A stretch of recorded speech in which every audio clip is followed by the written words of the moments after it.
მოგესალმებით მეგობრებო. დღეს სტუმრად ყავს ნუკრი შოშიაშვილი. ნუკრი, მოგესალმები. მოგესალმებით. მიხარია შენი ახალი წამოწყება. უფრო სწორედ განახლება და ყველანი ველით, როდის გავა მილენიელი უკვე ახალი სახით, ახალი კოდით და ახალ პლატფორმაზე და დიდი სიამოვნებით დაველოდებით, უფრო სწორედ ველოდებით და ვნახოთ შენს პირველ გადაცემას. რაც შეეხება მიმდინარე თემას. ირანის ომი მსურს შენთან ერთად განვიხილო და ნახე როგორი კუთხით ესკატოლოგიურ ჭრილში. დონალდ ტრამპმა ამ ომს ფაქტობრივად შეძინა იდეური ომის საფუძველი. რაღაცა ერთგვარი ჯვაროსნული ომის სახე მიცა. და ესეთი შტაბეშტილება მრჩება მე და არა მხოლოდ მე, ბევრ გამოცდილ ანალიტიკოს, პოლიტიკოსაც, რომ რამის მოასწავებს არმაგედონს, იმიტომ რომ დადგეს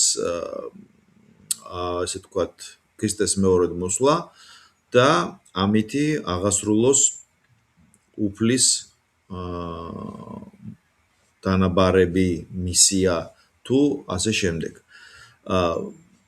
ცოტა არ იყოს წარმოუდგენელია თეთრი სახლის ამჟამინდელი ხელისუფალის დონალდ ტრამპის მხრიდან ამ მსგავსი ფორმულირება. რამდენად ეს ასეა და მაინტერესებს შენი შეფასება.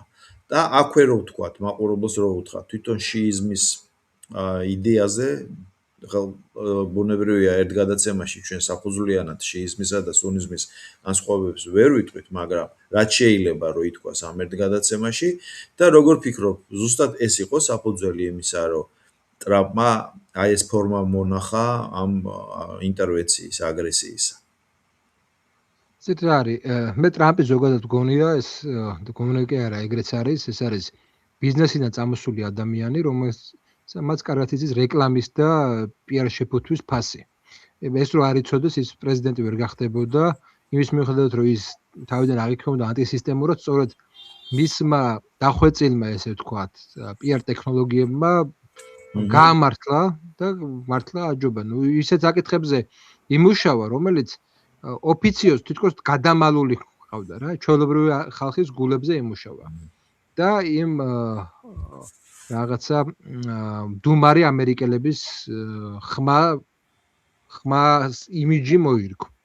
მე ეს კონცეფცია, რასაც ახლა დონალდ ტრამპი აკეთებს, რომ რაღაც რელიგიურ საკითხით, ახალი ჯვაროსნული ლაშქრობებით, რაღაც აპოკალიპტური და ესკატოლოგიური საკითხები წინ წამოწიოს, ეს გონი აბსოლუტურად პიარ ტექნოლოგიების ნაწილი, რომელსაც არ უმაგრებს ზოგს არანაირი რწმენა, რეალური ცოცხალი რწმენა მას ზოგს არ უმაგრებს და ის რაღაც ჯერეთ კონცეფციურად მე არ მინახავს ესეთი ომი ვინმეს ქრისტიანულ სამყაროში გამოიცხადებინოს ესეთ რანგად აიყვანა.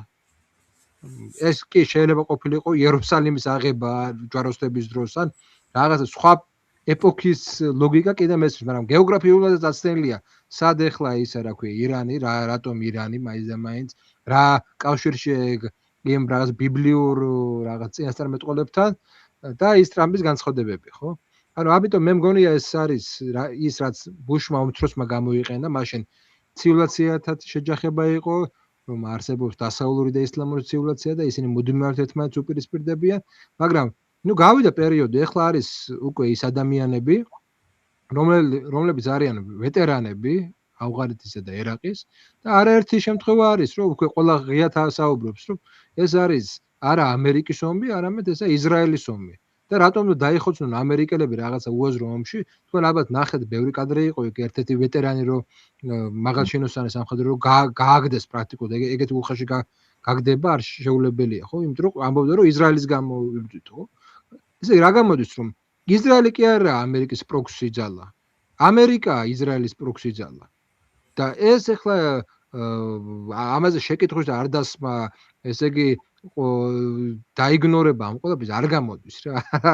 ეს არ არის ისეთი სახელმწიფო, ჩვენ შეიძლება არ მოგწონდეს ამერიკის ბევრი რაღაცა, მაგრამ რაც ფასეულია ამერიკაში, ეს სიტყვის თავისუფლების აბსოლუტური პრიმატი და როდესაც შენ ესე იგი ესეთ რაღაცას აკეთებ, ამ კულტურაში ვერ გაჭრის ჩემი აზრით ეგეთი რაღაც დაბოლებები. მე მგონია რომ ტრამპის თავარი შეცდომა იყო ის რომ მას ეგონა რომ ვენესუელა სცენარს გაითამაშებდა, მოკლავდნენ ხელმძღვანელობას, დააშინებდნენ პოლიტიკურ ელიტას, ისინი ეგრევე ჩაბარდებოდნენ და დარჩებოდნენ, მაგრამ იმ საქმებს გააკეთებდნენ, რაც ამერიკის შეერთებულ შტატებს და ისრაელს უნდა. მაგრამ აქ ერთვება ისეთი კულტურული და ცივილიზაციური საკითხები, რომლებიც აბსოლუტურად განასხვავებს ვენესუელისგან ირანს. კონკრეტულად ეს არის ჯერ ცივილიზაციური იდეა, რომ ირანი ვენესუელასგან განსხვავებით ან თუნდაც ერაყისგან განსხვავებით ეს არის 2500 წლოვანი იდეა, საკმაოდ ძველი იდეა, რომ უწყვეტი ცივილიზაცია არის. კი, იქ სახელმწიფოები იმ სახით, რა სახით, ანუ ქრებოდა, ჩდებოდა, მაგრამ კულტურული დომინაცია, აი ეს რაც ჩვენ ვიცით, არაბული ოქროს ხანა, ხო, რელიგიური. ნახეთ, ყველა ის იყო წარმომავლობის სპარსი იყო.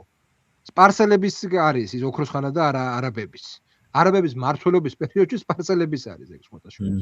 და ის ესე იგი 1001 ღამე და სპარსელი ავტორები არის აბსოლუტურად ყველა, ეს სპარსული ზღაპრები არის. არა და არაბული ზღაპრების იმით ვიცით, ხო? ანუ ესა დიდი ცივილიზაცია არის, რომელმაც თვითონ ისლამი შეცვალა. ისლამი ფუნდამენტური, როგორც სუნიზმი, ისე შიიზმი შეცვალა.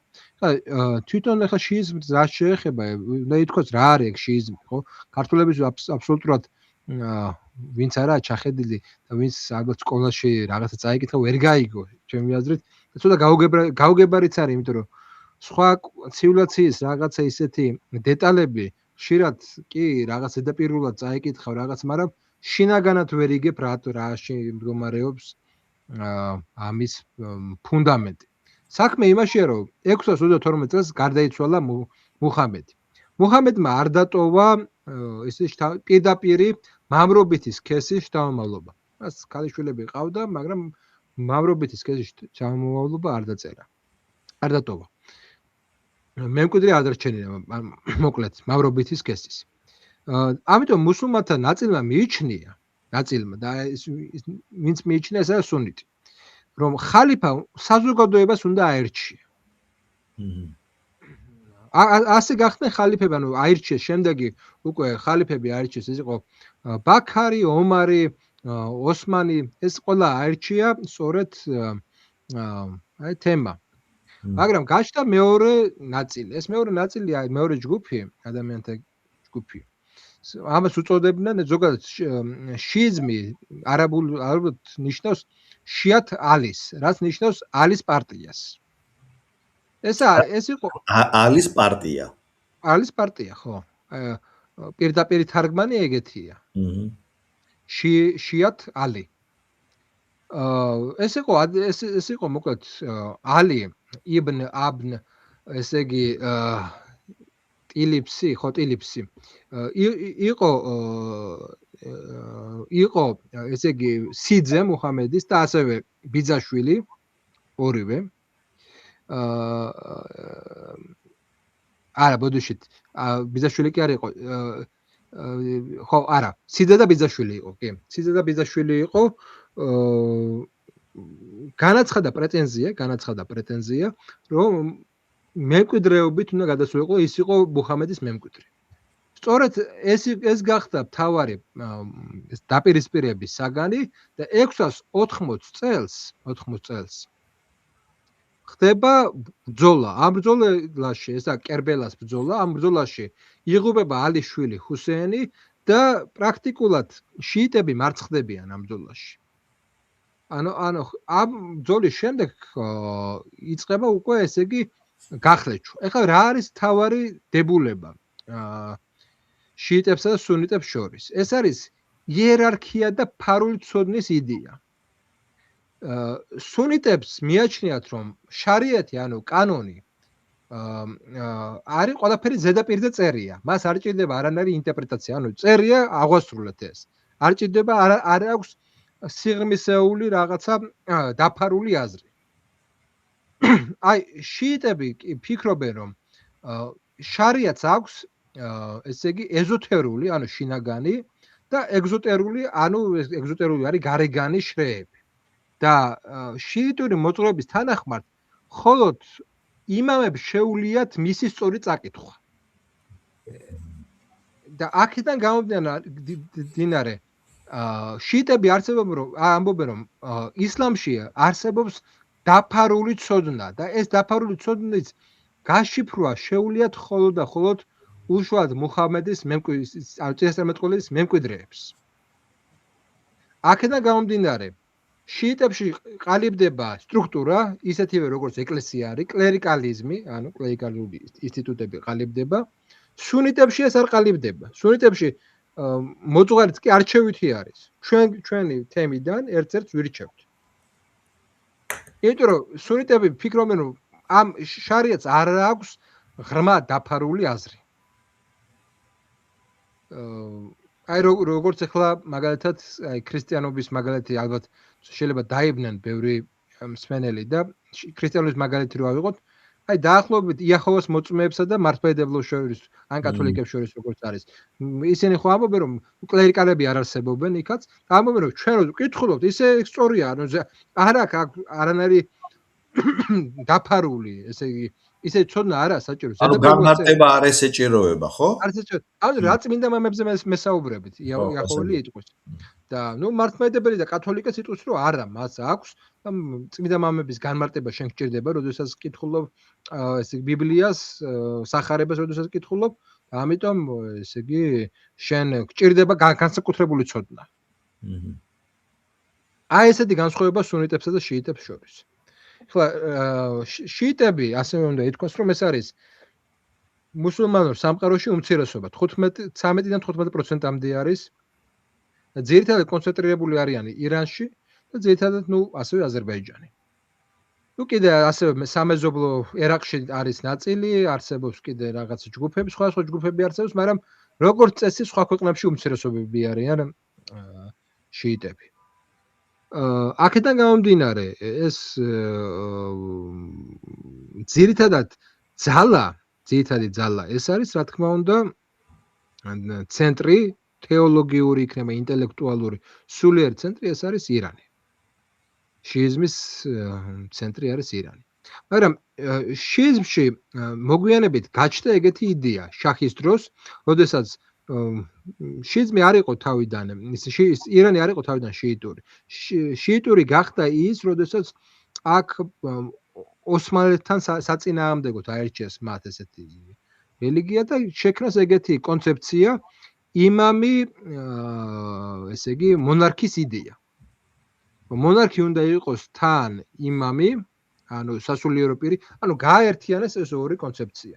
იმ დროს, როდესაც მაგალითად სუნიტებში, როდესაც თურქ-სელჩუკები გამოჩნდნენ პირველად, როდესაც დაიღეს ბაღდადი, როდესაც აიღეს, მან ხალიფას მოაცილეს საერო ხელისუფლება და დაუტოვეს როგორც სასულიერო ხელისუფლება. აი როგორც რომის პაპის მოუვიდა ცოტა მოგვიანებით 19 საუკუნეში როგორც მოუვიდა რომის პაპს.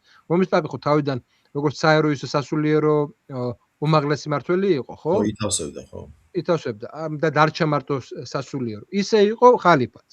და გაჩნდა მეორე ინსტიტუცია, ესე სულთანის ინსტიტუცია, რომელმაც აიღო მთელი ძალაუფლება არა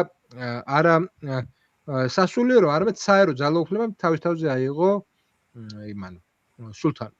ამიტომ კი სუნიტებშიც გაჩნდა მონარქიები, მაგრამ ეს მონარქიები არ იყვნენ, როგორ გითხრათ, უმაღლესი სასულიერო პირები. ესენი იყვნენ უმაღლესი საერო პირები. კი, მერე გაჩნდა კონცეფცია, რა თქმა უნდა, იქ კიდე რაღაცა მთელი ისტორიული შრეებია, რომ სულთანი არის ალაჰის აჩრდილი ამ ქვეყნათა. მთელი კონცეფციები გაჩნდა და ამ კონცეფციებს ახლა ყველას ვერ ჩავეტევით უბრალოდ, ვერც ერთ საათში და ვერც ამიტომ უბრალოდ თქვათ, რომ უფრო მეტად დაყოფილი აი თურქულ სამყაროში ოსმალურ გავლენების შემდეგ, აი სასულიერო და საერო ხელისუფლება მაინც დაიყო, მეტნაკლებად დაიყო. ისე არა, დასავლური გაგებით არა უყურთ. აი სპარსეთში კიდე ირანში ეს ესე არ იყო. ირანში მონარქია ყოველთვის ითვისებდა უმაღლესი, ესე იგი, სასულიერო პირის ფუნქციას. ამიტომ ერთდროულად ის უნდა ყოფილიყო, მონარქი უნდა ყოფილიყო უმაღლესი სასულიერო პირი და ასევე უმაღლესი საერო პირი.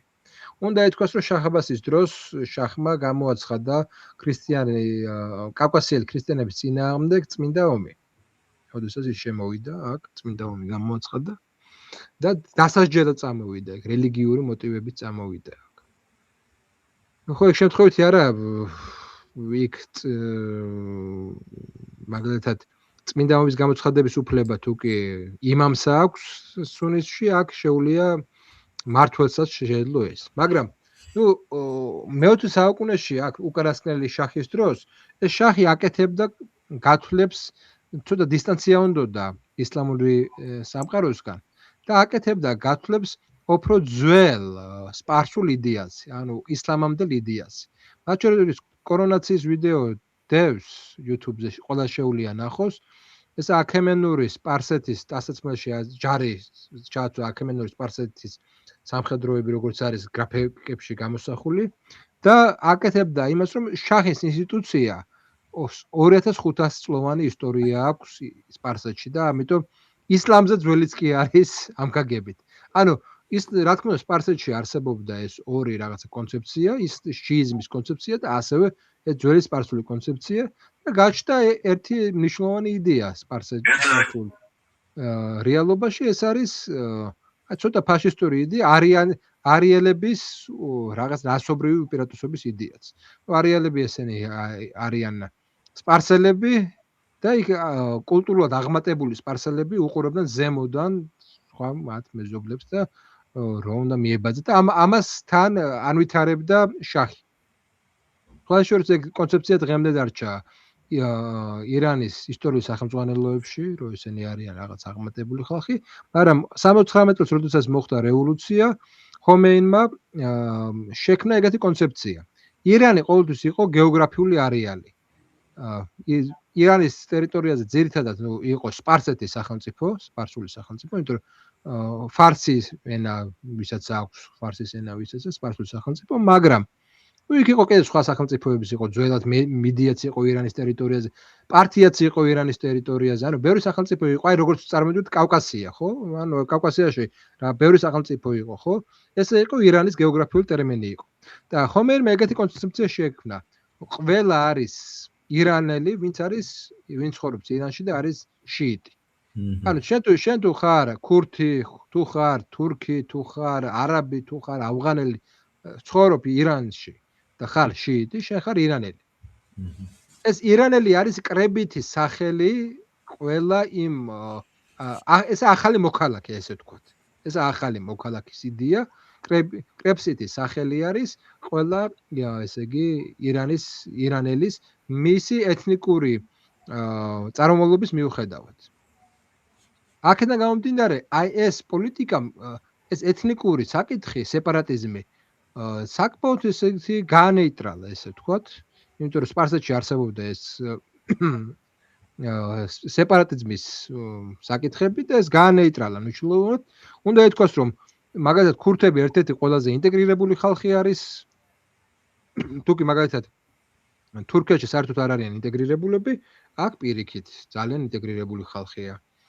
ასევე სხვადასხვა ესეთი ხალხები, ადგილობრივი მოსახლეობა მარტივად ინტეგრირებულობდა სწორედ ამ შიიზმის იდეით. მაგრამ ყველას ახსოვს, რომ გარკვეულწილად ისაც ახსოვს, რომ რაღაცა არსებობს ეგ რაღაცა დიდარი ცივილიზაციური იდეა, ირანის იდეა, რომელიც ისლამამდე არსებობს. ანუ როგორც გითხარით, ირანი იდეაა პირველ რიგში. შენ შეიძლება უკმაყოფილო იყო ირანის ხელისუფლების. მაგრამ როდესაც თვითონ ამ ირანულ ცივილიზაციის არსებობა არარსებობაზე დგება საკითხი, იქ ოპოზიციონერი რომც იყო, ამ იდეის ერთგული რჩები. ეს არის ძალიან მნიშვნელოვანი გამოსხივებელი. რატომ? თუკი მაგალითად ვენესუელა პრინციპში ეს სახელმწიფო, რომელიც რაღაცა ლიდერის ირგვლივაა გაერთიანებული, აქ საერთოდ არა ესეთი რაღაც. აქ მოკლავ ლიდერს და მაინც ჩდებიან ვიღაცები რა ანუ იდეა პიროვნების გარეშე არსებობს. ზუსტად ამიტომ არის კონსოლიდირებული ახლა ირანის საზოგადოება, ესე გამოდის. ყველას ეგონა რომ პირიქით დაიქსაქსებიან ოპოზიცია ქუჩაში გამოვა და რაღაცა და არაფერი ამდაგვარი. რა თქმა უნდა უკმაყოფილება იყო, უნდა ითქვას რომ ეს უკმაყოფილება იყო იმით რომ პირველ რიგში ირანის საგარეო პოლიტიკით ირანელებზე ვიტყვი რომ რადგან შიიზმი აერჩიეს, ეგ აერჩიეს ცოტა მოგვიანებით გახდა სახელმწიფო რელიგია და პოლიტიკური გადაწყვეტილება იყო. აერჩიეს ოსმალებთან დაპირისპირების ლოგიკით. თუ კი ოსმალებმა საკუთარი თავი გამოაცხადეს მთელი სუნიტური სამყაროს რაღაც ფარვალებად, ამები პირიქით რა. ეს უფრო რაღაცა ის იყო რომ ირანელებს ყოველთვის უნდოდა რომ აი განსაკუთრებულები განსხვავებულები ყოფილიყონ სხვა დანარჩენისგან. ეს მომენტი ყოველთვის ჰქონდათ. და ისტორიულად თუ ჩვენ შევხედავთ რადგან უმცირესობა არის ისლამურ სამყაროში შიიტები, ირანელები ყოველთვის თანამშრომლობდნენ დასავლურ სახელმწიფოებთან. იქნებოდა საფრანგეთი, ინგლისი, ოსმალების წინააღმდეგ. ასევე დასავლეთის თანამშრომლობდა სეფიანებთან. იმიტომ რომ ოსმალეთის მთელი ძალა არ ყოფილიყო კონცენტრირებული ევროპაზე, არამედ მისი ძალა გაყოფილი ყოფილიყო და მათ შორის მნიშვნელოვანი ნაწილი შუამდინარეთის ტერიტორიაზე ირანელებთან ომში ყოფილიყო. ამიტომ ძალიან მაგათ артиლერია რომელიც თავიდან არ ქონდა ირანელებს, სპარსელებს, სწორედ ევროპელებმა შეუქმნეს მას артиლერია. შაჰაბასის შეიარაღებაში ძალიან დიდი როლი აქვს ნათამაშები ევროპელებს. რატომ? იმიტომ რომ შაჰაბასმა ხა ჩვენ ისტორიაში ძალიან მძიმე ითამაშა, მაგრამ შაჰაბასმა დაიბრუნა ყველა ის ტერიტორია, რაც შაჰაბასამდე დაკარგეს და ოსმალებმა დაიკავეს. ანუ ეს იყო ანტიოსმალური ძალა. ეგ ჩვენთვის არის მნიშვნელოვანი პრობლემა, მაგრამ ევროპელების გადმოსახედიდან ეს იყო ძალა, რომელიც ოსმალეთს, რომელიც სერიოზული პრობლემა იყო დასავლეთისთვის, მას მნიშვნელოვან ზარალს, ესე იგი, აყენებდა და ნუ ოსმალეთს არ შეეძლო მთელი თავისი რესურსების ჩადება ევროპელების წინააღმდეგ. პრობლემა რა არის? პრობლემა არის ის გაჩნდა მაშინ, როდესაც ისლამური რევოლუცია მოხდა და ახალმა ხელისუფლებამ დასავლეთის სატანისტურ ძალად გამოაცხადა და თანამშრომლობა გაწყვიტა. რასაც მოყვა ის რომ ნუ რაღაც ახალი საერთაშორისო იდეა უნდა ჰქონოდა. თუ კი შაჰი ძირითადად აკეთებდა აქცენტს იმაზე რომ მე აქ ცივილიზებული პროდასავლური ძალა ვარ ამ სიბნელეში, ამ ბარბაროსებს და ჩვენ თან ცოტა ფაშისტური იდეებით რომ ჩვენ სპარსელები კულტურად აღმატებულები სხვა დანარჩენებზე აი ხო ხედავ და დაგვეხმარეთ დასავლეთის ესე ლაპარაკებენ, თუმცა ნუ იქაც რა თქმა უნდა ნათობზე პრობლემები იყო და ბევრი კონფლიქტი ჰქონდა დასავლეთთან. ამის მიუხედავად აი ეს მესიჯები ძალიან გასაგები იყო. ნორმალური ურთიერთობა არ აღიარეს, მაგრამ ნორმალური ურთიერთობა ჰქონდა ისრაელთან, ერაყის წინააღმდეგ საკმაოდ ისე საკუთარი გავლენები ჰქონდა მოკლედ ირანს და ისლამური ხელისუფლების დამყარების შემდეგ ხა როგორ გინდა შენ დასავლეთი გემტერება მთელი ისლამური სამყარო, იმიტომ შიიტური ხარ და ის დანარჩენი სუნიტური. მაშინ რაღაცა იდეა გჭირდება. ეს იდეა გამოჩნდა ისრაელის და პალესტინის დაცვის იდეით, რომ მე დავიცავ ამას, ესე იგი პალესტინას და ეს იქნება ესე მნიშვნელოვანი ესე იგი იდეა. მართლაც იყო ეს, რომ იმის მიუხედავად რომ სუნიტები, შიიტები ყველაფერი აირია და მთავარი პრობლემა, ანუ იმისთვისაც, მის იგნურყოფებისთვისაც გახდა არა შიიტური ირანი, არამედ ისრაელის საკითხი. აქედან გამომდინარე 21 წლიდან ხო ჰეზბოლას მეგონი 300 მილიონი დაახარჯა, იქ კიდე სხვა ეგეთ პარამილიტარისტულ ჯგუფებს 100 მილიონი, ხუსიტები პრინციპში არსებობენ, იმიტომ რომ ირანელებს სერიოზული მხარდაჭერა აქვს. სირიაში 800 მილიონი დაიხარჯა. ანუ მან მარტო რიტორიკული პოლიტიკა კი არ აიჩია ისრაელის წინააღმდეგ. რეალური ნაბიჯები გადადგა და კონსოლიდაცია გარკვეულწილად მოახდინა რეგიონის მის ირგვლივ ისრაელის წინააღმდეგ. როდესაც პასიურობდნენ არაბული სახელმწიფოები, საუდის არაბეთი, რა ვიცი, ეგვიპტე და სხვა დანარჩენი, აი ესეთ ძალად რომელიც რაღაცა ისლამურ საზოგადოებას იცავს, იმის მიუხედავად რომ სუნიტები გამოდიოდნენ ძირითადად, აი არიან შიიტური ირანი. და ეს გარკვეულწილად აგვარებდა იმ იდეოლოგიურ ჩიხს, რომ ვინა ვართ, რატომ გაერთიანდეს ჩვენი ირგვლივ, ჩვენი სამეზობლო, რომელიც ბევრი რაღაცით განსხვავდება, ხო, ჩვენგან. ამ სიცარიელეს პრობლემას უქმნიდა და სწორედ აქედან აი ეს დაპირისპირება დაიწყო.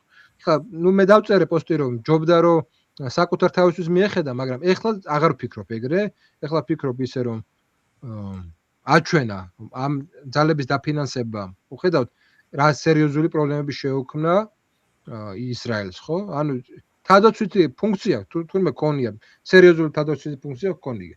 კი, იმის მიუხედავად რომ სერიოზული ეკონომიკური პრობლემები აქვს, წარმოვიდგინეთ ნათობის ქვეყანაში ესე იგი ელექტროენერგიის პრობლემა არის, გაზის ქვეყანაში მთელი რიგი რეგიონებია, რომელსაც გაზი არაა გაყვანილი და მთავარი პრობლემა ეს არის სასმელი წყალი. ისრაელი ეუბნება რომ თუ კი თქვენ ხელისუფლებას და ესე იგი შეცვლით, ჩვენ მოგცეთ აი ამ ტექნოლოგიას. ისრაელი ერთ-ერთი ვისაც აქვს ის ტექნოლოგია რომ ზღვის წყალი გარდაქმნას დასალევ წყალად. ეს სერიოზული პრობლემაა ირანში. ასევე ამ ტექნოლოგიური და ემბარგოს გამო აბსოლუტური ეკოლოგიური პრობლემები აქვს. ცნობილია თეერანის ბინძური ჰაერი, ანუ ეს ყველაფერი ამ ემბარგოს შედეგი არის, რა ისლამური რევოლუციის შემდეგ დაუწესეს. და ყოველთვის როდესაც შიდა პრობლემები ქონდა ირანს, ის ცდილობდა უფრო მეტად გაეძლიერებინა ეს საგარეო ნაწილი და ამით გაემართლებინა თავი. მაგრამ ეხლა რატომ არ მჯერა მე რომ ეს ტრამპმა თქვა რომ 4 კვირაზე იყო საუბარი, ხო? რატომ არ მჯერა რომ 4 კვირა? იმიტომ არ მჯერა რომ 4 კვირა ჯერსად ის აიათოლა ვინც მოკლეს, ის განიცდიდა რომ ის შეიძლება მოკვდარიყო საწოლში. შიიზმი ეს არის ყველაზე როგორი მოწამეობრივი რელიგია სუნიტებისგან განსხვავებით, სადაც ეს მოწამეობრივი საკითხი არის ერთ-ერთი რაღაცა მნიშვნელოვანი ფენომენი. და ამიტომ პრაქტიკულად, ჩვენ რასაც ვიგებთ, პრაქტიკულად ღია იყო ინფორმაცია იმის შესახებ, თუ სად იმყოფებოდა და სად უნდა დაერტყათ, ანუ თავი გაწირა თან იმ ადამიანმა, რომელსაც კიბო ჰქონდა, ხო? და პრობლემა რა არის, როდესაც ადამიანს რომელსაც ეძებს სიკვდილს, შენ სიკვდილით ემუქრები, არ მუშაობს ეგრე არ მუშაობს. ეგრე არ მუშაობს. და როგორ გავგვიკვირდა ყველას და მე თურმე რა მარტივად ყოფილა რა, უბრალოდ მე მოწამეობრივი სიკვდილით აღასრულა თავის. ხო. ანუ ეს ძალიან ასევე ნახეთ, არანაირი რატომ არ ჩამოიშალა რეჟიმი. აი თქვათ, ხა ღმერთმა დაიფაროს, მაგრამ აი საქართველოს მაგალითზე რო ავიღოთ, აი ვინმეს რომ ეგონოს რომ პატრიარქის სიკვდილით ან კვლელობით მართლმადიდებლური ეკლესია რო ჩამოიშალოს. ხوار ჩამოიშლება, იმიტომ რომ მართლმადიდებლური ეკლესია დიდი როლი აქვს დღევანდელ პატრიარქს მის განვითარებაში, მაგრამ მართლმადიდებლური ეკლესია ეს არის 1500 წლოვანი იდეა საქართველოსთვის და ეს არ დგას ერთ პიროვნებას.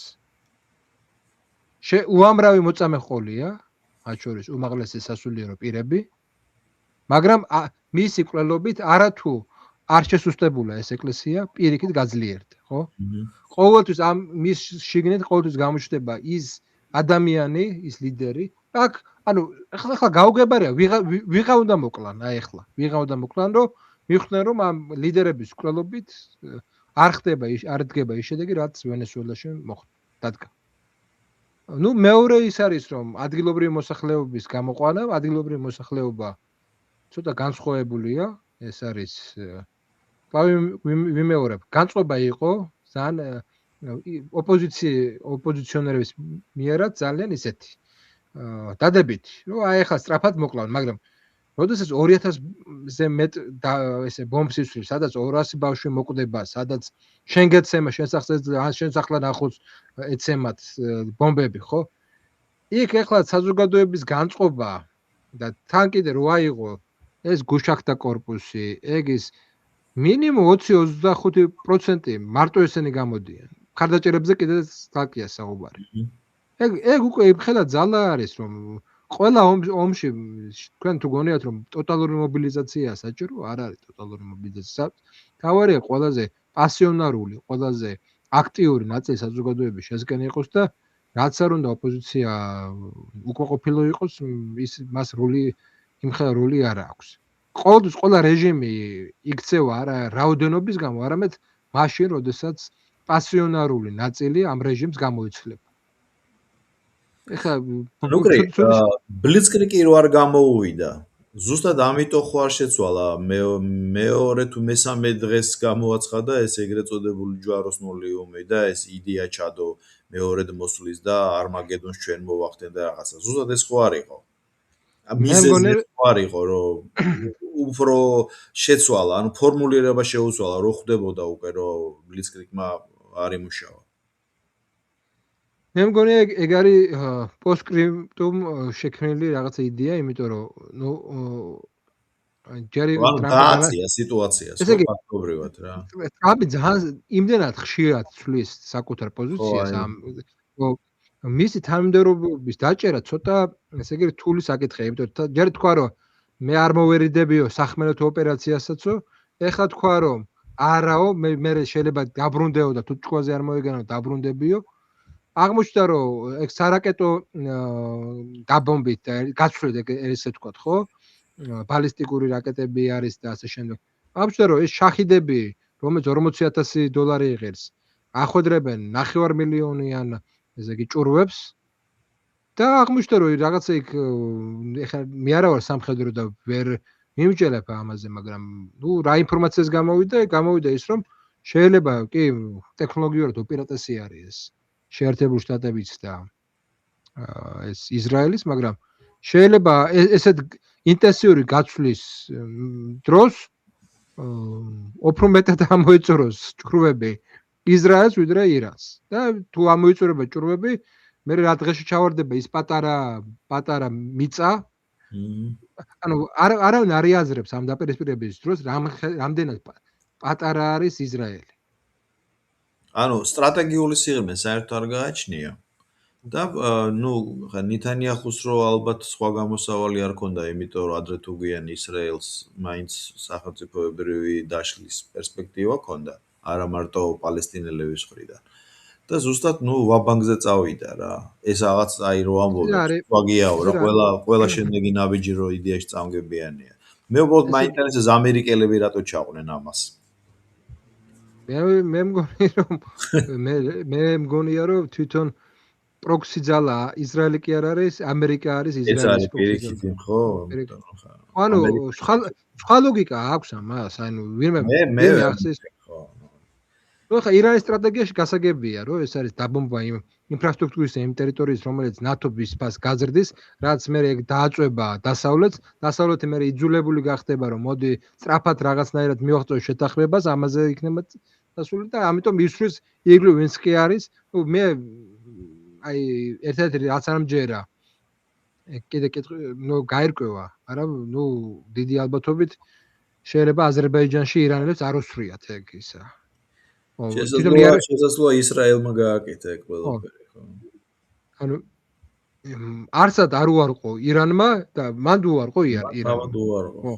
ანუ ძალიან მინიმუმ მოდი ის ვაღიაროთ რომ უცნაური შემთხვევაა ეს. და ალოგიკური იყო ხა აბსოლუტურად ირანთან ურთიერთობის, აზერბაიჯანთან ზედმეტად ურთიერთობის გაფუჭება რა. ისე რა არის თან ნახიჩევანი რადგინდა აგერ ბაქოს ნავთობ მომპოვებელ ქარხნებს ჯეიხანს ურტყავ ნახიჩევანში რატო ურტყავ ხო მაგრამ რატო ურტყავ ხო ნუ გასაგებია რომ აი ის ლოგიკა რომ მოდი ფასები გავძვერდოთ ბაქოს დავარტყა ფასები იზრდება ყველა ვარიანტში ტრანსპორტირების და ეგ მიდის დასავლეთში გასაგებია ხო ეგ ყველაფერი გასაგებია ნუ მოკლედ არ ვიცით იგმედე გაერკობა ყველაფერი მაგრამ ფაქტია ნუ სტრატეგია ირანის არის ის რომ აბა ეხლა რას იზავთ თქვენ მე არ უნებდები აი ბოლომდე ვიბრძვი აი ეს უკვე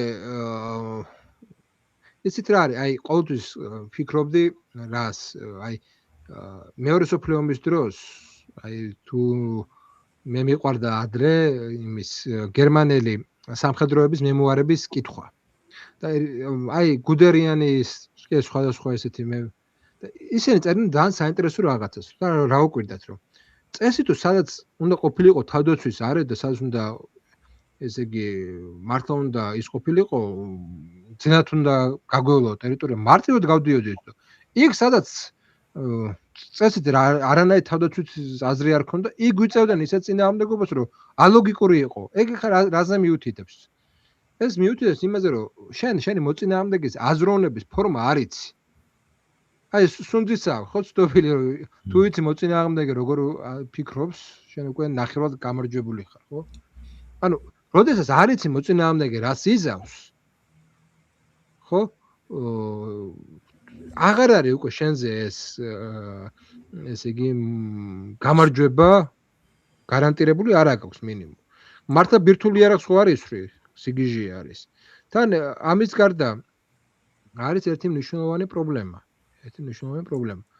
ამ კონფლიქტმა სინამდვილეში ნუ ირანის გასაგებია რა მდგომარეობაში მაგრამ ისრაელის სისუსტეს გამოაჩინა ზოგადად ისრაელის სისუსტე გამოჩნდა ღაზა სექტორშიც და წარმოიდგინე ვრცელდება ინფორმაცია რაღაც დიდი ისრაელის შესახებ რომელსაც ნახევარი სირია აქვს ანუ ისეთ ისრაელის შესახებ რომელსაც უკვე სტრატეგიული სიღრმე აქვს ხო ესეთი ისრაელის შესახებ ვრცელდება და პატარა დასახლება ანუ წარმოიდგინე თუ დიდი ისრაელი უნდა შეიქმნოს რამხელა გენოციდი და რამხელა ეთნიკური წმენდები გჭირდება ხო და პატარა დასახლება ღაზა სექტორს ვერ გააკეთე ვერ მოუარა იმის მიუხედავად რომ რა საშინელები მოუხდა იქ ყველამ ვიცით მაგრამ თვითონ ეგ ძალის თვალსაზრისით ძალიან პრობლემური აღმოჩნდა ისრაელისთვის მეორე მნიშვნელოვანი ფაქტორი ამ ყველაფერში არის ის რომ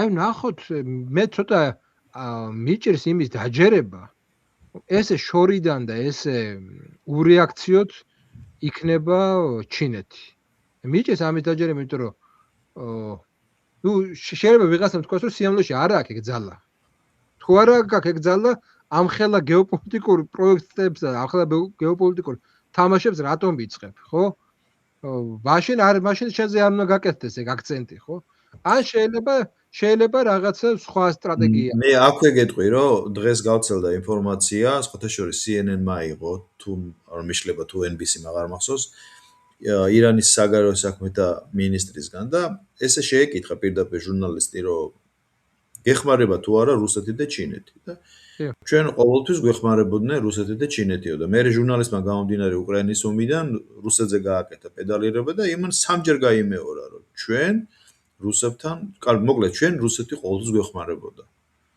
და უბრალოდ ეხლა მეც აღარ გავშლიო მედიაში რატო უნდა ვილაპარაკო სტრატეგიულ შეთანხმებებზეო და ასე შემდეგ და როგორც ჩანს ესე იგი ესე ფართოდ არა მაგრამ რაღაც ეხმარებიან ხო იმიტომ რომ ვერავის ვერ წარმოედგინა რომ ირანი ამდენ ხანს გაუძლევდა თან იმასაც ამბობენ რომ რუსული S-400-ები ჩასულია მაგრამ არ მუშაობს იმიტომ რომ აერსაწინააღმდეგო საშუალება არ აქვს იმიტომ რომ 200-მდე თვითმფრინავი ახორციელებს რავი დღეში 3-ჯერ რეიდს და ერთი თვითმფრინავი არ ჩამოვარდნილა ეს friendly fire იყო ის 5 F-16-ის აღმოჩნდა რომ მე მგონი არაბებმა ჩამოყარეს სულ ეს არის ჩინელები საერთოდ არ ჩანა მაგრამ ფაქტია რომ ირანი დღეს მე-5 დღე არის ხო არ მიშლება თუ მე-6 უკვე აღარ მახსოვს ეს არის აი თითოეული ეგაც უნდა და მაინც ძლებს და ომობს ნო აი მაგარ ტექნოლოგიური არმიების თავარი მინუსი არის ის რომ ძვირიჯდება ეგეთი კონფლიქტი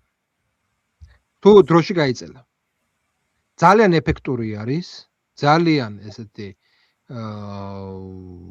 წერტილოვანი არის მაგრამ თუ მოწინააღმდეგე არ ნებდება და მიმდინარეობს ესეთი დაპირისპირება როგორც ეხა ირანს უყურებს ძალიან ძვირიჯდება გამართლება არ აქვს სიძვირებს თვითონ ამერიკულ დასავლურ საზოგადოებაში არ აქვს გამართლება ეგეთობის თან ისაც გავითვალისწინოთ რომ ერაყის წინააღმდეგ მარტო ამერიკა ეგ არ შესულა კოალიციური ჯარები შევიდა 20 რაღაცა სახელმწიფო იყო ზუსტად აღარ მახსოვს ყოველ შემთხვევაში კოალიციური ჯარები შევიდა, მთელი მობილიზაცია იყო ერთთვიანი ის იყო ჯარების შეკრება სანამ ეს დაიწყებოდა, ჯერ გააშავეს, ანუ ბევრი რაღაცა მოხდა იქ. ხო ყველას გვახსოვს იქ მაშინ როგორი იყო. და თან მორალური უპირატესობა ჰქონდა იქ 11 სექტემბრის შემდეგ და აქ პირიქით არის, აქ პირველი ღაზას ამბავის შემდეგ ისრაელით დაკარგა. მეგონი ამ დღეებში იყო ხო ეს გამოკითხვა, რომ ისტორიულ მინიმუმამდე არის ამერიკულ საზოგადოებაში ისრაელის ხარდაჭერა. ისტორიული მინიმუმი. ჰოლოკოსტის აქტივი ფაქტობრივად სუ გაანიავა. აი და რის გამო რომ რაღაც ვერ მიიღო ის რაც უნდოდა. ეხლა ხო გასაგებია რაც უნდოდა ჩვენ შეიძლება გამოვიშტეროთ თავი, მაგრამ ეს ეთნიკური წმენდას ჰქონდა ადგილი. აბა ეხლა ეს დიდი ისრაელი როგორც შენ თქვი 4 სახელმწიფოს რომ მოიცავდა, ეხლა რის ხარჯზე უნდა მოხდარიყო, ხო კარგად ხვდებით, ხო? ნებით ხო არავინ დათმობდა მიწას, ესე იგი ეხლა ლიბანში ხო შეიჭრა. ქვეითები შევიდნენ. გარდა იმისა, რომ ბომბავს არა და ლიბანის ხელისუფლებამ ფაქტობრივად გაემიჯნა ჰეზბოლას, მაგრამ მიუხედავად ამისა, მაინც ბომბავს ლიბანს. აქვე მინდა საინტერესო კითხვა ჩდება, ამაზე ბევრი ექსპერტი საუბრობს, მაგრამ მე ზუსტად შენი გამარტება, იმიტომ რომ ისტორიულ ჭრილშიც რო განვიხილოთ. ამბობენ, რომ ქვეითი ოპერაცია ჩატარდება დიდი ქურთული გაერთიანების ხარჯზე. და ჩვენ ვიცით, რომ მომიჯნავე ორ სახელმწიფოში არიან ქურთები, მაგრამ მე შენთან ეთერს მიღმა საუბრიდან გავიგე, რომ ამ სამ ქურთულ წარმონაქმნს შორის სხვაობაა. რელიგიურიც და ბუნებრივი ალბათ კიდე რაღაცა ეთნიკურ ყოფილება. დიალექტიკური. ანუ აი ამაზე რო თქვა რა, რამდენად შეიძლება საერთოდ ამერიკის სახმელეთო ოპერაცია დაეყნოს ქურთულ ინტერვენციას. ერთი მომენტია. როდესაც ქურთებმა და სადაც აიღეს იარაღი ამერიკელების დახმარებით, ყველგან მიტოვებული იქნენ და ყველგან დამარცხდნენ. სირია იქნებოდა, სირიაშიც იგივე მოხდა. ერაყი იქნებოდა, ერაყშიც მოსული და ისინი მოსული და ხო პრინციპში გაყარეს ეგ ისინი. მე კი ცდილობდნენ უკან დაბრუნებულიყვნენ მოსულში ასე შემდეგ, მაგრამ ნუ პრობლემა არის და მესამე მნიშვნელოვანი ფაქტორია თურქეთი. თურქეთი მაგას დაუშვებს. თურქეთი თქვენ არ ფიქრობთ რომ თურქეთი ეს არის ის რაღაცა თურქეთის თიხის ფეხები არის ეს ქურთული მოსახლეობა. თუ ვინმე ააფეთქებს თურქეთს ეს იქნება ქურთული მოსახლეობის ხარჯზე ააფეთქებენ. ესე იგი დეზინტეგრაცია რო დაიწყოს თურქული, ზუსტად დაიწყესა თურქული ხო დაიწყება ქურთების მხრიდან, ხო? ქურთების ხარჯზე, რა თქმა უნდა, აი კარგად ესმის თვითონ თურქებს, ამიტომ არის რომ დღემდე ისე ძალიან რეპრესიურებულები არიან ეგ ქურთები. მაგრამ რა უნდა უყო ეხლა ესე მე-20 საუკუნეში არსებობდა ეგ იდეა რომ სომხებზე გააკეთეს პირველი შორის აღარ მახსოვს იმ ფაშას და ირვინ ფაშა თუ აღარ მახსოვს იმ ფაშას რა ერქვა სიმართლე გითხრათ ვინც მოაწყო ეგ ისე რა გენოციდი მისი დღიურები ნახეს რომ სომხები უნდა ყოფილიყვნენ პირველები თორე სომხების შემდეგ უნდა ყოფილიყვნენ უნდა ესე იგი ეთნიკური წმენდა უნდა ჩაეტარებინათ არაბებზეც ბერძნებზე და მე ნუ კიდე რამოდენიმე ხალხს ანუ თურქეთს ეგ იდეები ჰქონდა სომხებზე გამოუვიდეთ კი ბატონო მაგრამ აი 21 საუკუნეში გამოვა იმაზე არა ხო ხედავ ხა ისრაელმა ვერ უყო ვერაფერი პალესტინას ხო აშკარა გენოციდი იყო ხო ქვაქვაზე არ დატოვა და მაინც ვერ აითვისა ხო და თურქეთს და მაპატი თურქეთში რამდენი არიან ქურთები დაახლოებით 20 მილიონი აი ხა იმას რა ქვია ხა ციფრები არ ვიცი მაგრამ 2 მილიონს ვერ მოუარეს და ხა 20 მილიონ ქურთს მოული არა ხო საკმაოდ დიდი ის არის საკმაოდ დიდი ესე იგი აი ხო აი მართალია აღმოჩნდა აი დაახლოებით აი ხა ვიკიპედიაში შევედი იმაში და ხა ვიტყვი აი 20 მილიონი არის თურქეთში ირანში არის ესე იგი 12 მილიონი ერაყში 8 მილიონი და სირიაში 3 მილიონი ირანში რამდენი ირანში 12 მილიონი ანუ იდეაში ხა კრეფსითად წარმოუდგენლად დიდი ძალაა მაგრამ მე არ მგონია რომ ამერიკელებმა მოახერხონ მათი გაერთიანება რა წარმოუდგენელი. თან ახლა რელიგიურად ბევრი არის ძირითადად ისლამის მაგრამ ძალიან სეკულარული საზოგადოება, ესეც უნდა ითქვას, ძალიან სეკულარული საზოგადოება. იშვიათად სეკულარული საზოგადოება. ბევრი მაგ საკუთარ რელიგიას მისდევს. და ჩვენასაც ცეცხლყანისმცემლობას ვეძახით, მაგრამ სიამოვნებაში აკადემიურად და რელიგიურად სხვა რელიგიაა ეს. ცეცხლყანისმცემლობა არის. შენ ახსენე რომ ირანის ქურთები არიან შიიტები, ხო? კი. და თურქები ალბათ სუნიტები თუ თურქეთის ქურთები არიან ზუსტად სუნიტები არიან ისინი. სუნიტები. ალბათ ცეცხლყანისმცემლები ვინ გამოდიან ეს სირიის ხო, ერაყის ტერიტორიას.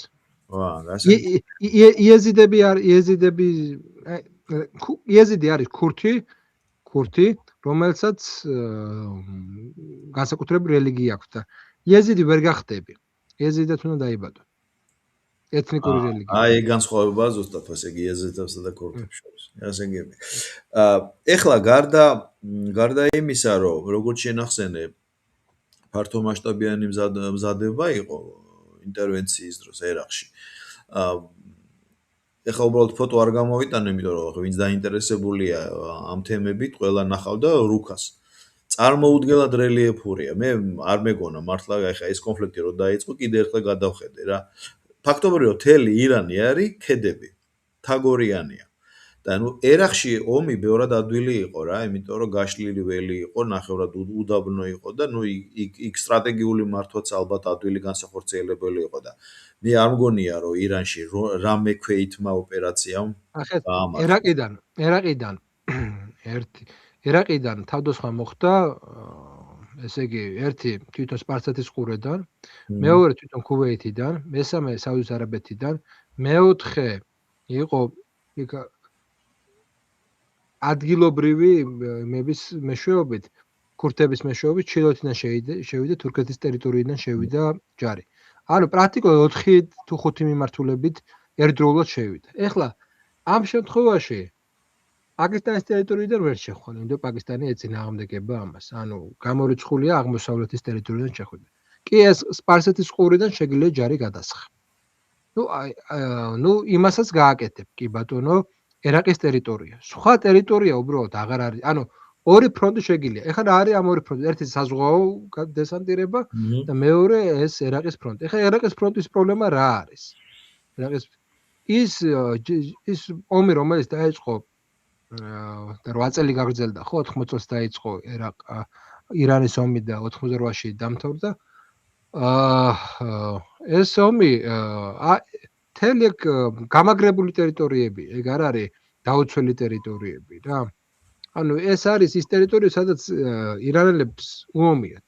და თან უნდა ვიცოდეთ ირანელების ფსიქოლოგიაც რა. ეს კამიკაძეების მთელი ეს არმია წვეთ მათ გამოიყენეს იმებმა ირანელებმა. შაჰიდი ქალები რო იყო, კამარში ხო. ეს არის მათი ესეთი, ანუ რა თქმა უნდა, ხო, არავის ეჭვი არ ეპარება, რომ ირანს უფრო დიდი ზარალი ექნება ასეც თუ ისეც. ამაში ეჭვი არავის არ ეპარება, როგორც ვიეტნამს უფრო დიდი ზარალი ქონდა ვიდრე შეერთებულ შტატებს. ამაში ეჭვი არ. და კლავი მეორე ფეგომი იქნება გაცილებით ძვირი დაუჯდება ამერიკას ვიდრე მის გამართლება შეიძლება და ის რო ეხლა მეორედ მოსვლა და რაღაცა ესეთი საკითხი ეგ დიდი ხანი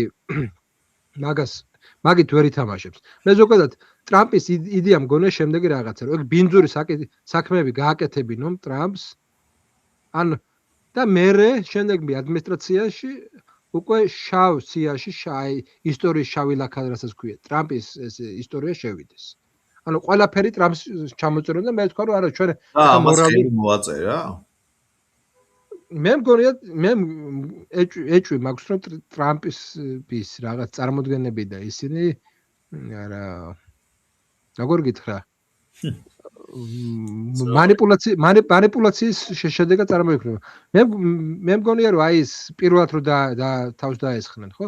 აი ახლა აი ყანყალებს ეგ რეჟიმი მალე დაეცემა, მოდი მეორეთას იგივეს გავაკეთებთ და მოდი იმას გავაკეთებთ.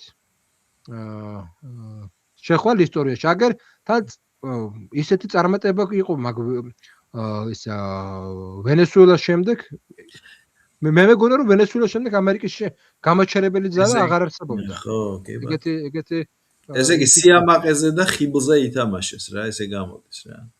და როგორც ჩანს ეხლა ასაკიც დავესაშვება ობიექტურობას აკლდები ალბათ მე ასე. მოდი ესე ვთქვათ რა, რომ სახელმწიფოებრივი სტრატეგია და ბიზნეს სტრატეგია ორი სხვადასხვა რამეა. ბიზნეს სტრატეგიაში სწორ PR სტრატეგიას ხალხის გულზე, ხალხის რაღაც სურვილებზე, მოთხოვნებზე თამაში, რა თქმა უნდა, შეიძლება ბიზნესმენმა პროფესიონალ პოლიტიკოს აჯობოს. მაგრამ როდესაც სახელმწიფოს შენობაზე არის საქმე და სახელმწიფოს მართვაზეა საქმე, ხო? სახელმწიფო სტრატეგია აბსოლუტურად სხვა ლოგიკას ექვემდებარება. აქედან გამომდინარე ეს ზოგადად კაპიტალისტებს უწოდებ რა. კაპიტალისტებმა მაშინ მიქარეს, როდესაც თვითონ მოინდომეს, თვითონ გამختარიყვნენ ეს პოლიტიკური ხედები. აქამდე ისინი რეალურად პოლიტიკოსებს ქირაობდნენ და ისინი პოლიტიკოსი მათი ინტერესების გამტარებელი იყო, მაგრამ მაინც სახელმწიფოებრივი აზროვნების ტიპები შეაკეთებდნენ აქცენტს. ეხლა, ბიჭო, პოლიტიკურ მეცნიერებასთან, პოლიტიკურ სახელმწიფო სამსახურთან ერთი დღე რო არა გატარებული და ამ დროს პრეზიდენტი ხდები და რაღაცას აკეთებს, გავს რაღაცებს. არ გამოდის რა. ესე იგი ტრამპი კარგი გამზადებული შესაწირი ბატკანებით აღმოჩნდა რა, საბოლოო ჯამში რა. ჩვენ ერთი რაღაცა უნდა გავიგოთ. ეხლა ტრამპის გაკვეთილი ჩვენთვის რა არის. აი ქართულ კონსერვატორებს მე არც ერთ კონკრეტულ ჯგუფზე არ ვლაპარაკობ, მე იმ ადამიანებს, ვინც საკუთარ თავს კონსერვატორად მიიჩნევს. ამერიკული კონსერვატიზმის გადმოღება საქართველოში ეს არის, რომ ტრამპის გაშოვებასთან ერთად ჩვენ ყველა შავდებით და კონსერვატიზმის ყოფა ეტირება კონსერვატიზმს. ზოგადად მე მგონია, რომ კონსერვატიზმი ამ გზას ადგას, მარტო ბრმა შეიძლება ვერ დაინახოს, რომ თუ კონსერვატიზმმა საკუთარი შიდა ბუნება არ გამონახა, ის ამერიკელების და ტრამპიზმი გახდა კონსერვატიზმი. კონსერვატიზმი ცუდად დაამთავრეს და გაცილებით უარესი იქნება ისტორიაში გაცილებით უარესად შევა ვიდრე ლიბერალიზმი. ლიბერალიზმი ქემაიცის რამოდენიმე აწლეული ეკონომიკური ზრდა და რაღაც კეთილდღეობა შექმნა. ამან ქაოსისა და რაღაცა სისულელეების გარდა ვერაფერი ვერ გააკეთა, ნუ კაი. მადლობა იმისთვის, რომ სექსუალური უმცირესობების რაღაცა ესეთი შეუზღუდავი ძალაუფლება შევამცირეთ. კი ბატონო. ამას მთელი საზოგადოება მოყვებოდა, მაგრამ შემდეგ პოლიტიკური პროექტი სჭირდება და იდეოლოგიური პროექტი სჭირდება არა ის, რასაც ტრამპი აკეთებს. არამედ ამ მისგან დისტანცირება. მე შეიძლება მნიშვნელოვანი მიმართვა გააკეთე მართლა საზოგადოების მიმართ და მოხარული ვარ, რომ ამას ხაზი გავუსვით, რომ ჩვენ ამაზე ეთერს მიღმა ვისაუბრეთ, ოღონდ სხვა კონტექსტში და ეხლა შენ ზუსტად კარგად თქვი და კარგად მიმართე. ჩვენ გვაქვს ცოტა დრო რაღაცები მინდა კიდე კითხო. კი ბატონო. როცა ირანის პრეზიდენტი დაიღუპა აზერბაიჯანიდან ვერტმფრენით როცა სახში ბრუნდებოდა რა. იმის მერე ბევრი კითხვის ნიშანი გაჩნდა, რომ ეს ხო არ იყო რაღაც მზაკრული გეგმა რიგი სახელმწიფოების მხრიდან და ასე შემდეგ და მერე უცებ მოვიდა პეზიშკიანი. აშკარად სამოქალაქო აზროვნების პირი, რომელიც დღიდან მოსვლისა ესე იგი მცდელობა არ დაუკლია, რომ დალაგებულიყო ამერიკელებთან, ევროპელებთან და რაღაცა პერიოდი საკმაოდ წარმატებით ახერხებდა ამას. მე მახსოვს, რომ როცა ჯერ კიდე ობამამ გაუქმა თუ შეუმცირა შეუმსუბუქა ეს უფრო სწორი შეფასება იქნება ირანს ემბარგო რაღაც თანხების დაბრუნებაზეც იყო ლაპარაკი და ასე შემდეგ და მე ამ ყველაფერს მოყვა ის რომ ესე იგი სირია ფაქტობრივად დათმეს პალესტინაში იმაზე მეტი ვერ გააკეთეს ნასრალას გარდაცვალების მერე ჰეზბოლას თითქოს უპატრონო დარჩა და ისეთი შტაბ-შტილება მრჩება მე რომ თითქოს გათვლა გააკეთეს იმასთან რომ მოდი გარე სამყაროსთან დავლაგდეთ ის ჩვენი დაკონსერვებული გაყინული თანხები დავებრუნოთ და ქვეყანა ავაღორძინოთ იმიტომ რომ ეხლა ეს ყველაფერი რატომ მოყვე, ვიცი რომ როგორც რუსები ამბობენ ეს ბოლო 2-3 დღეა. სტრატეგიულ ხელშეკრულებაზე ირანს ხელი არ აქვს მოწერილი, ანუ რატიფიცირება არ მოახდინეს. და გამომდინარე იქიდან, რომ მხოლოდ სტრატეგიული ხელშეკრულება როგორც აღმოჩნდა აქვს ჩინეთთან და ისიც იმ მომენტში, რომ პასუხისგებლობა აქვს აღებული, რომ ჩინეთს მიაწოდებენ ენერგომატარებლებს, როგორც ჩანს, ამითი შემოიფარგლება და როგორ ფიქრობ შენ, ეს რა ქმედება იყო ირანის მხრიდან? ეს უბრალოდ შექმნილი ობიექტურობა იყო თუ ეგონათ რომ მართლა ფონს გავიდოდნენ? და უბრალოდ ეხლა უკვე პოსტფაქტუმ მოქმედებს ირანიც რა და იმიტომ რომ რუსებმაც დააყონეს თუ დაეხმარნენ, არ ვიცი, მე ჭორების დონეზე დააყონეს ეს დახმარება და ნუ ჩინელების მხრიდანაც ვღებულობთ იმას, რასაც ვღებულობთ. როგორ ფიქრობ, ეს რა იყო? ეს იყო სტრატეგიული შეცდომა თუ უბრალოდ ობიექტური გარემოება? ჩემი აზრით თვითონ პრობლემა რა არის თვითონ აი ამ კონცეფციის რომ ჩინეთი ზოგადად არის ესეთი სახელმწიფო რომელთანაც ესეთი ხელშეკრულება ზოგადად პირდაპირ ხელშეკრულება ყველა ქვეყნისთვის პრობლემური იყო. ეგა დასაქცირებული სახელმწიფო. მინდა გითხრათ რომ თვითონ საერთაშორისო ვაჭრობაში გაგეცინებათ, მაგრამ ირანი იყენებდა ოქროს. არა, ფულს. ოქროს. სანქციების გამო. ამიტომ თვითონ იმასაც, რა ქვია, ჩინელებსაც ძალიან უჭირდათ მათთან ესეთი ურთიერთობა. თან უჭირდათ მათთან ესეთი ურთიერთობა. საბოლოო ჯამში იმის თქვა მინდა რომ აი ეს დისტანცირება და თანამშრომლობა დასავლეთთან მე გულისხმობ ჩინეთის. იმის მიუხედავად რომ კონფლიქტი არის შეერთებულ შტატებსა და ჩინეთს შორის, ისინი ფინანსურ სივრცეებში არ შეუწყვეტიათ მათ თანამშრომლობა, ისინი ერთი სისტემა არიან და ფინანსურ სამყაროში უფრო მეტ ზაგებს ეგეთი პირდაპირი თანამშრომლობით ირანთან, ვიდრე აი ესეთი შემოვლითი გზებით, ესე ვთქვათ. აქედან გამომდინარე თან მე რამდენადაც ვიცი დობა მაინც და მაინც ირანსა და რუსეთს შორის თად მაღალიც არ არის. ერთმანეთს არ ენდობიან მთელ რიგ საკითხებში და აქვთ გეოპოლიტიკური განსხვავებები. უბრალოდ სიტუაციური მოკავშირეები შეგვიძლია უწოდოთ მათ რა. ეხლა დასავლეთისა და ამერიკის წინააღმდეგ. ეგერი არ არიან ბუნებრივად მოკავშირეები სახელმწიფოები. არც იდეოლოგიურად, არც ფინანსურად და რაც თავარია. იდეოლოგიას დღეს ეხლა მნიშვნელობა აღარ აქვს. არც გეოპოლიტიკურად. ჩვენ ნახეთ ისაც, რომ აი სირიაში ვნახეთ ეს. თითქოს ერთად იყვნენ, მაგრამ აბსოლუტურად სხვადასხვა მიზნებს ემსახურებოდნენ რუსები და ირანელები, ხო? ასე სხვადასხვა მიზნებს ემსახურებოდნენ. აქედან გამომდინარე, მე მგონია, რომ ის რაც ხდება, ეს არის უბრალოდ ეს უნდობლობის ერთი მხრივ და მეორე მხრივ საბოლოო ჯამში სტრატეგიული შეცდომა შეიძლება ჩაითვალოს. რასაც ჩვენ ვსაუბრობთ მრავალპოლუციან სამყაროს ეს გულისხმობს არა მარტო იმას, რომ დღეში რა გაწუხს, არამედ იმას, რომ გვინდა თუ არა ირანის შესაბამისი გაძლიერება და მე როგორც ვაკვირდებით, თათ რუსეთს მაინც და მაინც არ უნდა ეგ. ძალიან მარტივი ლოგიკიდან გამომდინარე. ჩინური რაშუაშია და ირანული ნავთობზე ეს პრობლემები და კონფლიქტი რუსეთს უხსნის როგორც მონოპოლის გზას მთელ რიგ მიმართულებით, როგორც დასავლეთით, ისე ჩინეთთან მიმართულებით. და თუ კი ეხლა ჩინეთზე არის ბევრი რაღაცი დამოკიდებული რუსეთი, შეიძლება ეს აბსოლუტურად შეიცვალოს ამ კონფლიქტის შედეგად.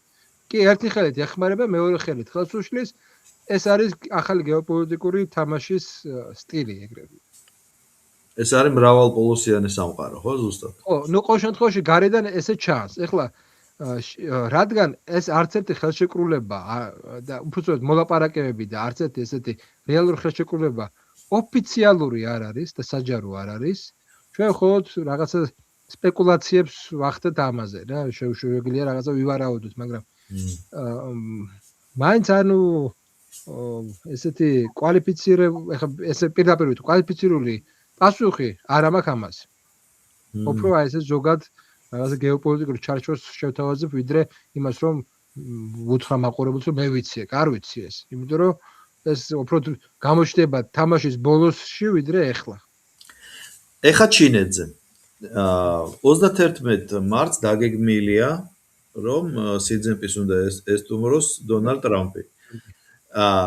ეს გასაგები იყო რომ დაუშვათ იგივე ვარიანტი რომ მოხდარიყო ან ბლიცკრიგით გაემარჯვა ან არა სხვა პოზიციაში შეხვდებოდა. ხო და ნუ ჩავიდოდა და ბოლო-ბოლო მონგებიან ვითარებაში ჩავიდოდა და ეთყოდა რომ მოდი ეხლა დავლაგდეთ ოღონდ უფრო ჩემი პირობებით ვიდრე რაღაცა და ეხლა როგორ წარმოგიდგენია ხო არ ითვლება რომ 31 მარტი არის ომის დასრულების დედლაინი ნუ უფრო ახლოს მაგრამ რაღაცა ეს დედლაინად თვლე იმიტომ რომ მაშინ წინამდელ შემთხვევაში საერთოდ ჩინეთში რატო უნდა ჩავიდეს რა მიზნით მე იმასაც არ გამოურიცხავ რომ შეიძლება ვიზიტი გადაიდოს ეს არის აი ზოგჯერ რაღაცა თეორიებს ვქნით ხოლმე და შეიძლება ძალიან ადამიანური ფაქტორები გამოგჩნდეს ხოლმე მაგალითად ის რაზეც დავიწყოთ საუბარი ეს ლოცვაც შეიძლება აბსოლუტურად ადამიანური მომენტი იყოს ადამიანს რომელსაც შეეჩინდა და რელიგიას მიმართა ძიმე პერიოდში მარტო იმას არა პიარს არა ხო ანუ ის რომ მას ეგონა თავი გამარჯვებულად და ირანს ართმევდა ჩინეთს ართმევდა ორ ნავთობ მომპოვებელ სახელმწიფოს ესე დაუწოდა ლაპარაკს და უცბად აღმოჩნდა რომ შეიძლება ჩინეთს მე ხა ისეთი პირობები წაუყენოს რომელიც მას მნიშვნელოვან დარტყმას მიაყენებს პოლიტიკურ დარტყმას ტრამპი ხო ესე აზროვნებს რომ აი რაღაც შიდა პოლიტიკის ლოგიკით აზროვნებს ხშირ შემთხვევაში ხო ეს ხო მრავალშრიანი პოლიტიკა აქედან გამომდინარე მე აბსოლუტურად მჯერა რომ ეხლა ყველაფერს ორჯერ მეტი სისულელით გააკეთებენ და აგრესიით გააკეთებენ ვიდრე ეს არის გასაკეთებელი იმისთვის რომ მოასწრონ პირიქით გულისხმობ რომ უფრო მეტ სისულელეს და უფრო მეტ შეცდომას დაუშვებენ ამ სისულელე რომ მე ვარაუდობ იმიტომ რომ ის რაც ახლა ხდება მაგას არ ქვია ესეთი ესე ვთქვათ სწორი ნაბიჯები ძალიან კარგი და თქვენი ვერსია როგორია ეგეც მაგრამ მე სიმართლე გითხრა მე მგონი რომ ბუნებრივია 31-ში თუ ვიზიტი გაქვს ერთი 10 დღით მაინც ხო უნდა შედეგი დადო ნებისმიერი და მე ვფიქრობ რომ აი მაგალითად 18-20 რიცხვისთვის თუ არ მოხდა ირანის სახელმწიფოს ჩამოქცევა, ну მაშინ ლოკალურ გამარჯვებებს მიიწერს და შესაძლოა გავიდეს. ოღონდ ეს შემთხვევაში თუ მართლაც ჩინეთთან საუბარი და თუ დაუშვათ ხედავს რომ უპერსპექტივოა ჩინეთთან საუბარი, მაშინ უკან გამოსავალი გზა აღარ აქვს ნუკრი, იმიტომ რომ შემოდგომის არჩევნებს ვიღა დაეძებს. თერორი რესპუბლიკური პარტია და მაგა ჩამოიქცევა. აი უკვე ამერიკის შიდა სტრუქტურულ მოწყობას დაეთყობა ეგ. ეგზეც მინდოდა შენთვის მეკითხა რომ რამდენად კონტექსტში რო დავსვა და მე მაინტერესებს შენი აზრი. რამდენად საერთოდ აწყობ დემოკრატებს ახლა? ნუ ყოველ შემთხვევაში ირანის ომამდე მე მგონი ეს კითხვის ნიშნის იყო. რა რამდენად აწყობ საერთოდ ტრამპის წაქცევა ახლა? ეხლა შეიძლება გამოუვალ მდგომარეობაში იყვნენ და უნდა წააქციონ, იმიტომ რომ სხვა გზა არ არის ამაზე თვალის დახუჭვა არ შეიძლება მათი ყურით, იმიტომ რომ ამერიკის კონსტიტუციით ავტომატურად ვიცე-პრეზიდენტი ხდება პრეზიდენტი. და რატო გონიათ მაგალითად რომ შემოდგომაზე JD Vance უკეთესი მომლაპარაკებელი იქნება დემოკრატებთან ან დაბალანსების პოლიტიკას განახორციელებს ან რამე ამდაგვარი. თუ საერთოდ ეს კითხვა ვაფშე საერთოდ აქტუალურია უკვე მიმდინარე მოვლენებიდან გამომდინარე. შენ რას ფიქრობ? მე შემიძლია ტენდენციები მეტნაკლებად ესე იგი დავინახო იმ ლოგიკიდან გამომდინარე რომ რას თავიდან თქვი რომ საბოლოოდ ყველა ეს შეცდომა და ყველა ეს მორალური ინვერსია ხო? რა არის ესე იგი მორალური ინვერსია რა? ეს ნიჰილიზმი. რა არის ნიჰილიზმი? ყველა ეგრე იქს, ყველა თავი ძალა არის, ყველა ესე იქცევა, ჩვენ ამერიკელები ისე ჩვენი ინტერესები აი რაც ვენესუელაში გააკეთა რა ნავთობი გვაინტერესებს მეტი არაფერი არ გვაინტერესებს აი ყველანაირი ეს ნიჰილიზმი რომ ყველა ეგრე იქცევა და რა აზრი აქვს მაგ იდეალებს და რაღაცეებს აი საბოლოო წერტილამდე ნიჰილიზმის მიყვანა რა ამაზე ხო არ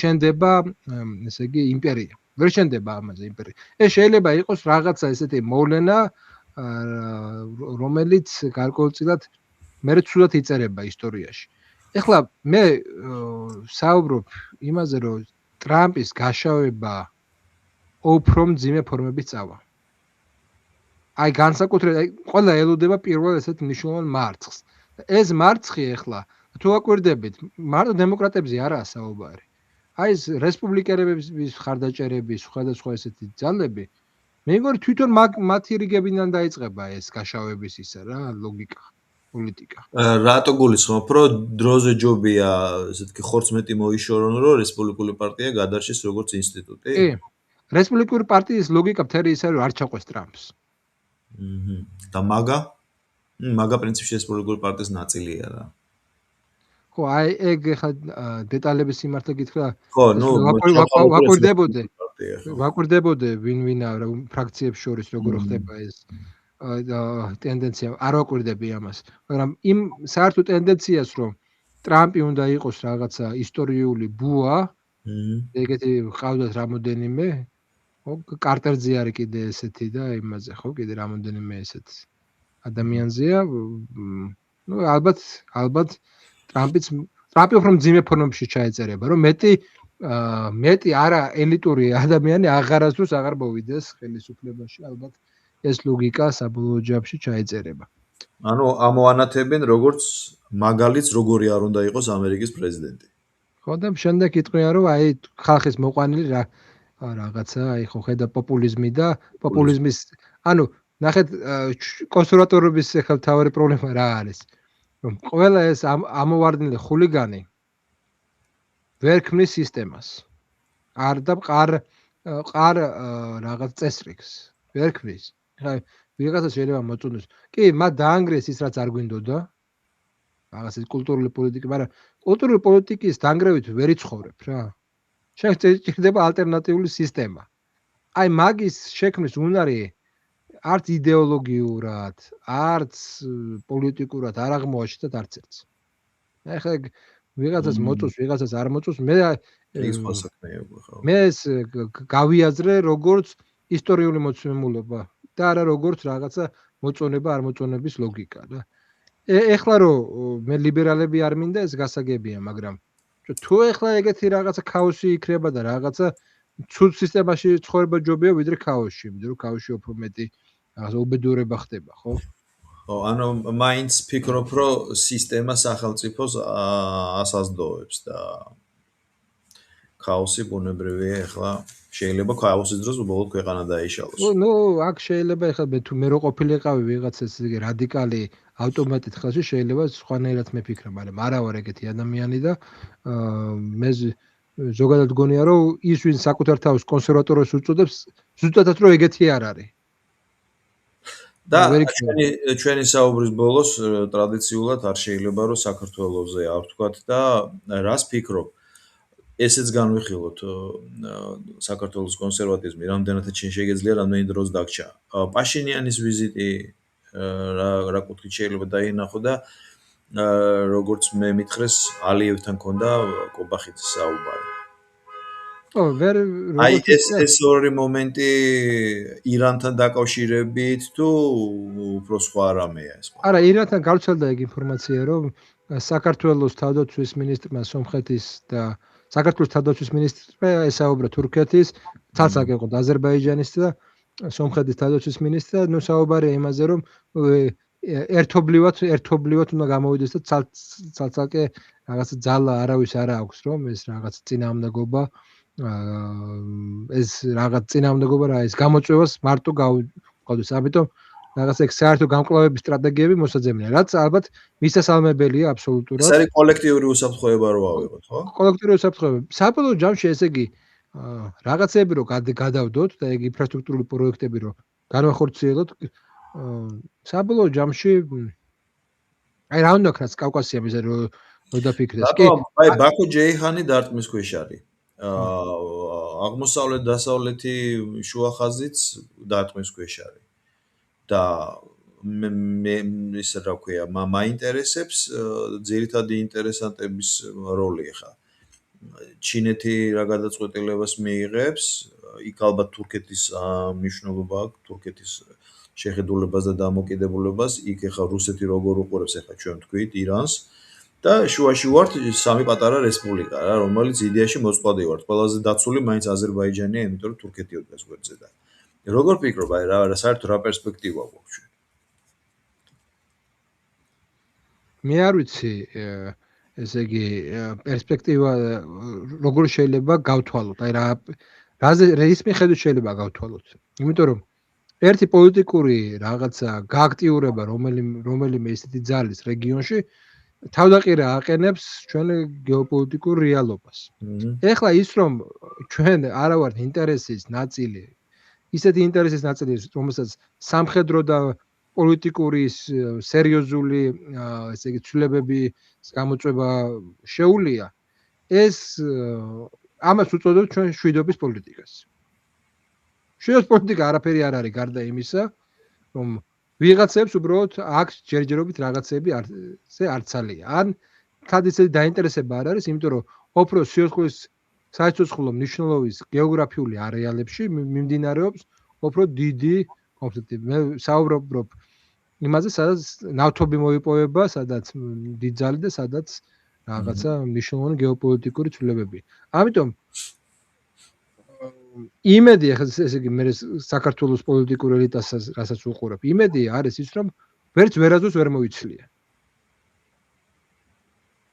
აი ისეთი რეალობა არის შექმნილი, რომ ვერც ვერაზოს ვერ მოიცლია და მოდი ვინც ვართ ახლა აქ ამ რეგიონში, მოდი ჩვენც მკვეთრი ნაბიჯები, ზედმეტი ნაბიჯები არ გადავდგოთ ამ მიმართულებით. აი ეს სტრატეგია ახლა შენ შეგიძლია შენ თვითონ არ გადადგა ნაბიჯი და ამას უწოდო თავის მშვიდობის პოლიტიკა, მაგრამ ის რომ ახლა შენ ესე დიდი ხანი ვერ იქნები, რაღაცნაირად უნდა გაერკვიოს ამ რეგიონში ვინ აუფროს, მინიმუმ ეს ხონდა გავიგოთ ვინ აუფროს. საწყდება რეგიონის ბედი. ეხლა ვერავინ ვერ დამარწმუნებს იმაში, რომ აქ წყდება. იმის მიუხედავად, რომ მინდა რომ ეგრე იყოს. ძალიან მინდა რომ საქართველოში წყდებოდეს საქართველოს ბედი, მაგრამ არ წყდება საბჭოყაროდ, საჭიროა იქ ზუსტად საახალწლო თვალსაზრისით ნახევარსაათში რომ საქართველოს ორ ნაწილად ყოფენ. გულისხმობ რუსული ბაზები ცხინვალის რეგიონში და მეორე მხრივ კიდე რაღაცა უბრალოდ აი ამ სანქციებმა გაჩვენა რომ უბრალოდ ისეთი სანქციები რო დააწესოს, უფრო სერიოზული სანქციები რო დააწესოს, რომ ტელევიზიების სანქციებია, ხო? და თელი ჩვენი საფინანსო სისტემა რო იშლება ამის შედეგად. რა გარანტიები გაქვს? გარანტიები არაფერი არ აქვს. ამ მიმართულებით. აქედან გამომდინარე, ჩვენი თავარი ესე ითი мотиваცია, ლოგიკა არის ის, რომ სხვაგან ხდება ეს კონფლიქტები. აქედან გამომდინარე, ჩვენ გვაქვს თუ არა ინიციატივის თავი ჩვენ პოლიტიკურ ელიტას, მოდი ესე ვიტყვი, როდესაც ჩვენ გულისხმობ არ გულისხმობ მარტო საქართველოს, გულისხმობ ამ შემთხვევაში სომხეთსაც, გულისხმობ აზერბაიჯანსაც, ეხანდელი ლოგიკიდან გამომდინარე, ისინი თვლიან, რომ არაა საჭირო აქტიურობა. აქედან გამომდინარე, ეს ნიჰილისტური დამოკიდებულება ქართული კონსერვატორებში რატომ იქნება? ქართული კონსერვატორები ვეძებთ პოზიტიურ იდეას. თუ კი სისტემა და თუ კი ყველაფერი იმაზე მუშაობს, რომ მოდი არაფერი არ შეიცვალოს, პოზიტიური იდეა არ ჩდება. ძიება არ იწყება. თუ კი მთელი სისტემა იმაზე მუშაობს, რომ აი როგორც არის, ისე დარჩეს, ოღონდ არაფერი რაღაცა არ მოხდეს, იქ თუნდაც პოზიტიური იდეა მიიჩნევა სტატუს-კვოს დარღვევად. აქედან გამომდინარე, ეს არ იქნება შიდა პოლიტიკური ძალების მიერ მხარდაჭერილი. ის შეკითხვას რომ რა პერსპექტივა გველის როგორც კონსერვატორებს და რაღაცა ესეთი როგორც იდეებს, ესაა ჩემი პასუხი, რომ სურვილი არის პოზიტიური იდეის ჩამოყალიბების, მაგრამ რეალური რაღაც შესაძლებლობა ამის არ არის ამ ეტაპზე. ისიც არის, ისაც არ აყავს თან ინსტიტუტიც არ აქვს არაფერი, რომ თეორიულ დონეზე ჩამოვაყალიბოთ, რომ მე მესამე, მეოთხე რაღაცა თაობამ რაღაცა ეგ აიღოს იარაღად. ეგაც არ არის. შენ როგორ ფიქრობ, ინსტიტუტი რა უნდა იყოს? ჩვენ გქონდა სუპერშორის პოდკასტი ამ თემაზე, მაგრამ ეხლა უბრალოდ შენმა ნათქვამა გამოიწვია ეს ჩემი კითხვა. მე მგონია საზოგადოებაში უნდა ვეძებოთ ისე, ხო, ავტორიტეტები. მე ესე მგონია პირველ რიგში უნდა შექმნას პირაქეთა NGO სისტემა. 500 მილიონი რომ უბრალოდ შენ გადაყარო, აი რა ხო ცუდი სიტყვა გადაყრა, მაგრამ ჩემი აზრით ეგ გადაყარო იმაში რომ ადამიანებმა დაიწყოს რაღაცეების კეთება, შექმნა ინფრასტრუქტურა, სადაც ერთ ქსელში იქნება თბილისში, თელავში, გორში, იმაში ქუთაისში თუ ბათუმში მცხოვრები ადამიანები, რაღაცა პირდაპირ ურთიერთობები ექნება, რაღაც ლანჩები იქნება, ეს იქნება, შეიქმნება საერთო დისკურსი, რაღაცეები მსჯელობა დაიწყება, გაიხსნება და რაღაცეები. ანუ სოციალიზაცია მოხდება მე მაგ ადამიანების. ანუ მე არ მგონია რომ რაღაცა ინსტრუმენტის დონეზე რაღაცა სხვა უნდა გამოიგონოთ, ვიდრე ეს იყო NGO, ოღონდ შინაარსი უნდა იყოს შეცვლილი. ანუ არა ლიბერალური NGO-ები, არამედ ჩვენი NGO-ები. აჰა, გასაგებია. მაგრამ ამისთვის უნდა იყოს პროგრამები, ხო? ახლა სახელმწიფო პროგრამა უნდა იყოს. არასამთავრობო პროგრამატოა, ხო? ხო, ეგ არა გვაქვს. ეგ რაც იყო, ესაც გააუქმეს და რა ვიცი. ხო და მაშინ გამოდის. ნუკრი ბარემ დასასრულს ჩვენ ორი წინა საუბრისას საპატრიარქოზე ვთქვი და მე მინდოდა მეთქვა, მაგრამ ამომივარდა თავიდან. საკონსტიტუციო მონარქიაზე რას ფიქრობ, როგორც სუბიექტზე ერის გამაერთიანებლის ქართული იდეის ან რაღაც ამ დაგვარის? რა არის, ეს იდეა თავის დროზე იყო, მე დაიკარგა. თავარი რა არის, იცით, მე თვითონ იდეაზე არანაირი არ წინააღმდეგი ვარ, რაც ზედმეტად მომხრე არა ვარ. მე მგონია რომ ყველანაირი ინსტიტუტის უნდა კონდეს რაც თავისი ბუნებრიობა. ეს არ უნდა იყოს მე-21 საუკუნეებში რაღაც ინტელექტუალების გონებაში დამუშავებული რაღაცა იდეა, რომელიც არ იმუშავებს რეალობაში. თუ მონარქიას ექნება არასწორი რაღაცა, ანუ გააჩნევენ იქნება მონარქი, მარტივად რო გეტყვით. ნუ ჩვენ არჩევანიც არა გვაქვს ხა, ერთია მონარქია როგორც ვიცი. ხო და მაშინ პასუხი არის რომ ნეგატიურად ვარ განყოფილი, იმიტომ რომ ეს არ არის მისი პიროვნული ხასიათები და მისი პიროვნული ესე თქვათ თვისებები იმდენად დაბალია ზოგადად, რომ ამას შეიძლება საერთოდ ეგ იდეა ძალიან საბოლოოდ ჩამოშალოს. აჰა. მე გონია საბოლოო ჯამში რომ ეს რაღაცა ინსტიტუტები და ავტორიტეტები რაღაცა სოციალურმა ცხოვრებამ უნდა შექმნას. მაგალითისთვის ვამბობ. იყო მოთხოვნა საქართველოს ისტორიის შექმნის. ვინც ამაზე იმუშავებდა, იმან ის შევიდოდა ისტორიაში. ივანე ჯავახიშვილმა იმუშავა ამაზე, დაკვეთა იყო კონკრეტული რაღაცაზე. ჩადო თავის ცხოვრება და ის შევიდა ისტორიაში. ის ქართული იდენტობის განუყოფელი ნაწილი იქნება. იყო მოთხოვნა ქართული ენის რეფორმის, ვის ეს გააკეთა, ის შევიდა ისტორიაში. იყო დედაენის დაწერის მოთხოვნა, ვინც ეს გააკეთა, ის შევიდა ისტორიაში. ანუ ნახეთ, ესე იგი, აკაკი ილია, რა ვიცი, იაკო გოგებაშვილი, იმიტომ კი არ იყო, რომ თავისთავად იყო. წარმოდით რა გვერდშია იაკო გოგებაშვილი და არ ყოფილიყო დედაენა. უბრალოდ რა გვერდშია. რა ავტორიტეტი ექნებოდა? ანუ მისმა საქმეებმა გააკეთა შექმნეს ავტორიტეტი და მე შეიძლება უკვე მაგ ავტორიტეტზე ესე იგი შრომა. აქედან გამომდინარე, ჯერ ჩვენი ამოცანა არის ის, რომ ჩვენი ეროვნული პრობლემები დავსახოთ. აი აქ არსებობს ეს პრობლემები და ამის მოგვარებით, აი ვიღაცები ვინც მოგვარებენ, ისინი ხდებიან მე ავტორიტეტები. როდესაც არ არის, ანუ ეს მიზანი. მე ვერ ხედავ, ანუ სად უნდა ვიმუშაო? მე არ მინდა იცით რა ქუჩაში რომ დავდივარ, ბევრი ადამიანი ხვდება, მაგაც უწოდებს საქართველოს გადარჩენის გეგმით რომ დადიან. ფურცლები და ესეთი ადამიანებს უნდათ სიამბლეში რომ რაღაცა მნიშვნელოვანი შეიტანოს, მაგრამ გარედან არავინ არ უთხრა რა არის ამ ერისთვის მნიშვნელოვანი. ანუ დისკურსის არ წარმოიქმნა, რა არის მნიშვნელოვანი. ანუ საჩავდო ეგ ენერგია, ჩემს საერთო ენერგია, ეს მიმართულება ცოტა დაბნეულობას იწვევს. აი ვიღაცა მეუბნება, აი მეცნიერებაში წადი. აი რამდენი არის იცით მეცნიერებაში, რომელიც კარგ ისტორიას წერს, კარგ რაღაცებს წერს. იცის ვინ მე არის ეს დაფასებული დღეს. დაფასებული არა იმ გაგებით, რომ ვიღაცამ უნდა დააფასოს, არამედ იმ გაგებით, რომ ეს ეთყობა დღეს არ პასუხობს იმას, იმ რაღაცა ეგზისტენციალურ პრობლემებს, რომ ესე იგი ის შევიდეს დიდ ავტორიტეტად. ანუ ეგზისტენციალურ პრობლემებს უნდა პასუხობდეს ეს საკითხი. აქედან გამომდინარე, მე ახლა ამ შემთხვევაში ჭირდება იმის გაგება, რა სფერო არის, რა არის ის საქმე, რომელშიც მე ცხოვრებას ჩავდებ და შემდეგ მე შევალ როგორც ესე იგი ავტორიტეტი ან საქართველოს ისტორიის მნიშვნელოვანი ნაწილი გავხდები.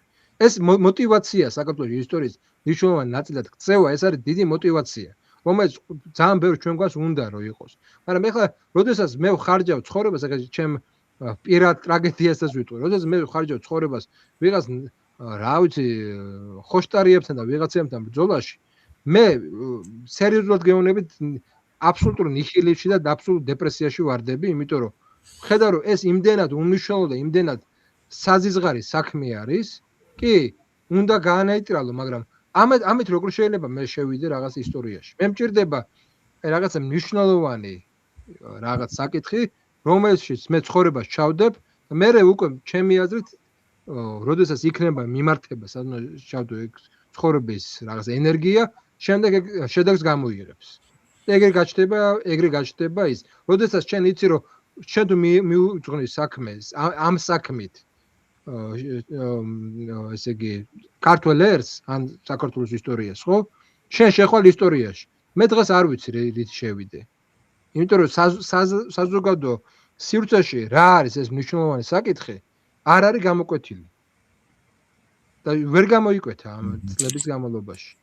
ანუ რა გავაკეთო, ისტორიაში წავიდე და ისე ვიკვლიო როგორც და გავხდე, რა ვიცი, 1001 ისტორიკოსი, თუნდაც კარგი ისტორიკოსი და თუნდაც ერთ-ერთი ისეთი ისტორიკოსი, რომელიც იქნება რიგით 1001, ეს რა თქმა უნდა, სულ და პროფესიონალურად მე მაგას ვაკეთებ, მაგრამ ეს არ იქნება ეროვნული საქმე, ხვდებით რას ვამბობ? ეს არ იქნება ეროვნული საქმე. ეროვნული საქმე შეიძლება რაღაც სხვა. ეს სხვა ისე უნდა იყოს გათვლილი, რომ შენ რომ ამას აკეთებ, მე სახელმწიფო რაღაცნაირად გამოიყენებს და რეალიზებას მოახდენს. ივანე ჯავახიშვილი რომ ის გააკეთა, ისტორია დაწერა. ამ ისტორიის საფუძველზე შეიქმნა სახელმძღვანელოები, გაიზარდა თაობები და ასე შემდეგ. ანუ ეს იქცა ისტორიის ნაწილად. რა ვაკეთოთ ჩვენ? ეს არის მთავარი საკითხი. რა არის ის მთავარი საკითხები, რაც მე ამ სახელმწიფოს ფუნდამენტი გახდება. ანუ ჩვენ გვინდა ვიყოთ ამ სახელმწიფოს ფუნდამენტი. ოღონდ გვითხრან რაში ვიყოთ ამ სახელმწიფოს ფუნდამენტი. არ მინდა ცხოვრება გავლიო, რა ვიცი, ლიბერალებთან, ნაციონალურ მოძრაობასთან უაზრო კინკლაობაში. არ მინდა, ეგ არ არის. ის ცხოვრება, ერთი ცხოვრება გვაქვს და ეს ერთი ცხოვრება უნდა გავლოთ რაღაცა მართლა დიდ ფუნდამენტურ საკითხებში. რა თქმა უნდა, მე იმას არ ვამბობ, რომ არ უნდა ვიკადროთ და რაღაცა პატარა ესეთი დაპირისპირებები შეგვიძლია, უნდა ვიკადროთ, მაგრამ ეს არ უნდა იყოს ჩვენი გენერალური ხაზი. როდესაც ეს იქცა ჩვენ გენერალურ ხაზად, იმ დროს დაიკარგა ეს იდეობისა და ეგზისტენციალური რაღაც სისავსე დაიკარგა. სიცარიელი გაჩნდა, მარტივად ვთქვათ. დეპრესიაში ვართ, არა ინდივიდუალურ დეპრესიაში, არამედ სოციალურ დეპრესიაში, იდეურ დეპრესიაში ვართ. ვერ ვხედავთ საჩავდო ჩვენი თავი. ჩვენი ინტელექტუალური რესურსები და საერთო ენერგია. ამიტომ ეს მონარქი ვიღაცა ავირჩევთ და ეგ ავტომატურად მე გავერთიანდები მასთან. ცოტა ის გონია ინტელექტუალის ესე იგი წარმოსახვა, ვიდრე ის რომ მან იცოდეს რომ ის ბუნებრივად ავტორიტეტი გახდება მისთვის და მისი პოლიტიკური მოწინააღმდეგისთვის. რო არ გახდეს, უფრო დამშნელი ფუნქცია გქონდეს, მისი პიროვნული ხასიათის გამო, რომ უფრო მეტ სირცხვილი უჭამოთ, უფრო სირცხვილი გაგუჩნდეს მისი რაღაცა ბუნების გამო, მე რა ვშვებით. ამიტომ მე მირჩევნია რომ არსებობდეს ეგეთი ადამიანი, თუნდაც მონარქი გახდეს, რომელიც აი ამ რაღაცა მისიაში ჩადებს საკუთარ ენერგიას და იქიდან აღიარებული მონარქი გახდება თუნდაც. და მე ეს მემკვიდრეობით გადაეცემა სხვებს. მის იმებს გადაეცემა. ანუ საქმე მაინტერესებს ეგ ამ შემთხვევაში, თორე ის ადამიანი ვიზეც არის საუბარი, რა ვიცი, ყველაფერია გარდა იმისა იმ ფიგურისა, ვინც გაერთიანებს მორალურად ამ საზოგადოებას. თორე კლავ იმეორებ, თვითონ იდეა კონსტიტუციური მონარქია იქნება თუ არ იქნება, იმდენად პრინციპული არაა ჩემთვის. ჩემთვის არის ის, რომ ის რეალურად თუ მართლა იქნება ისეთი, რაც მე ესპანეთში მოხდა. თუ მართლა ეგ იქნება. ამ როლშიაც მე არ მგონია რომ ეგ ადამიანი მაგ როლის შემსრულებელი იყოს, თორე კი ბატონო. ნუკრი, ძალიან დიდი მადლობა ამ საუბრისთვის. კი დაგვიანდა თბილისში ახლა როგორც უყურებ, მაგრამ ჩემ ბრალი არ იყო ინტერნეტი გაითიშა, ბოდირს გიხდი მაგაზე. და დიდი მადლობა კიდევ ერთხელ ამ საუბრისთვის. წარმატებებს გისურვებ. კიდევ ერთხელ უნდა გავიმეორო, რომ მოხარული ვარ, რომ შენ ის პროექტი განაახლე და შემდეგ ველით და დიდი სიამოვნებით შევხედავთ და რა ვიცი და მადლობას გიხდი კიდევ ერთხელ რომ ჩემთან იყავი სტუმრად და ამ ყველაზე ისეთ გადამწყვეტ მომენტში ალბათ ამიერკავკასიისთვის საინტერესო შეფასება მოგვეცი ყველას ირანის ომის ესქატოლოგიურ ჭრილში განხილვისთვის, რასაც დიდი მადლობა შენ ჩემო ბატონო. მადლობა თქვენ, რომ ეს თავისუფალ საუბრის საშუალებას მაძლევს, იმიტომ რომ არსებობს ბევრი პლატფორმა, სადაც ამის საშუალება არ მეძლევა ხოლმე და დიდი მადლობა პირიქით, აი ეს კომპლიმენტია ჩემთვის და მე შენ ჩემთვის ყოველთვის ესეთი კარგი სტუმარი ხარ და ყოველთვის გელი და მოკლედ ყველას ვუჩვენებ გამოიწეროს ნიკოლოზის არხი და მართლა ესეთი განსხვავებული ფორმატია. იშვიათად სასიამოვნო ფორმატია ჩვენ ინტერნეტ სივრცეში. დიდი მადლობა ნუკრე. დიდი მადლობა.